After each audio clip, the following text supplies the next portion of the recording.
Hello! Welcome to another Southern New Hampshire University's Learning Center tutorial on how to use Minitab Express. In this video, we'll be talking about how to run a linear regression test using Minitab Express. If you haven't already done so, you'll need to install Minitab Express, and you can do that by either going to the Minitab website, or you can also get it through the Southern New Hampshire University Blackboard page.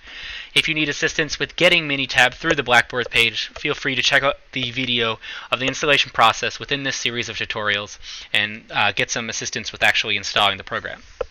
Once you've installed Minitab, you'll need to open it up, and hopefully you'll be looking at something very similar to what I have on screen here. So once in Minitab, we're going to need to enter in some information into the bottom field here. So for our linear regression, in this tutorial, I created my own scenario. So I'm going to be using test grades and hours studied for my variables here, where test grade is my response variable and hours studied is my explanatory. So you'll just want to make sure you enter in that information here if you have it. So that way when you run the regression test, it'll have some information to go off of. Note that for linear regression, you will only have one explanatory value for your response, and there will be another video that'll been created for multiple regression, which is when you have multiple explanatory. So assuming you only have one, then this is where you want to be. So moving on, in the statistics tab, you'll go over and hit the simple regression here.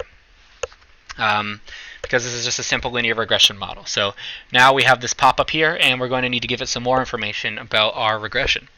So in this case, it's asking for our response and our predictor. So in this case, I'm seeing if the number of hours studied actually has some sort of effect on the grades that students get on their test.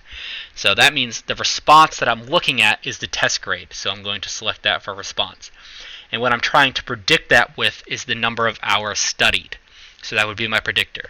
Depending on the question and your professor, it may just tell you which one's the X and Y value here, or your predictor and response. If it doesn't, you're going to just have to use your own thought process in order to figure out which one is which. But in this case, I'm just telling you that I'm trying to figure out what it explains test grades.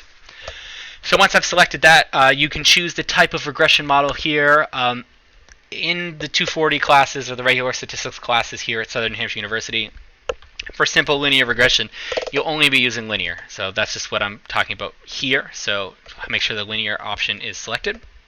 If you go into the options, you can have it print out confidence intervals and prediction intervals if that's something that your professor or the question for your homework, whatever it is that you're doing, is looking for. So you can select that. And there's also this graphs tab where you can print out the residual plots and things like that. So if you wanted a residual plot, you would select it, and you can choose whatever you want the residual plot for. This also, like I said, depends on what it is exactly that you're working with. So I'm just going to leave it like that, and then hit OK. And that's going to run my test. So it's going to print out a lot of this information. Don't get overwhelmed. These things down here, like the residuals and my fitted plot and stuff, are just because I told it to output that. So this is what it would look like if you needed that for your assignment. The important part here is everything above that. So when you've run the regression model, you're now looking at this analysis of variance here and the coefficients and things like that. It's going to give you the regression equation. So if you wanted to predict a test grade based off of how many hours studied, you would use this equation. So like, let's say you did 2 hours of studying, you would plug that in, and based off of this data, it's going to say that if you plug in 2 for this, whatever number you get would be your test grade. So if you happen to plug in 2, you would end up getting a 60 according to this test grade here, or this equation. So if you're predicting values, this is what you're looking for. If you're trying to figure out if hours studied is an appropriate predictor of test grade, then you're going to look at the hours studied p-value. You would then compare that p-value to the level of significance. So let's say that we're 8. Or sorry, not 8, or your alpha, if that were like 0.05 or something, you would compare it and you would see that the p-value for hours studied is high.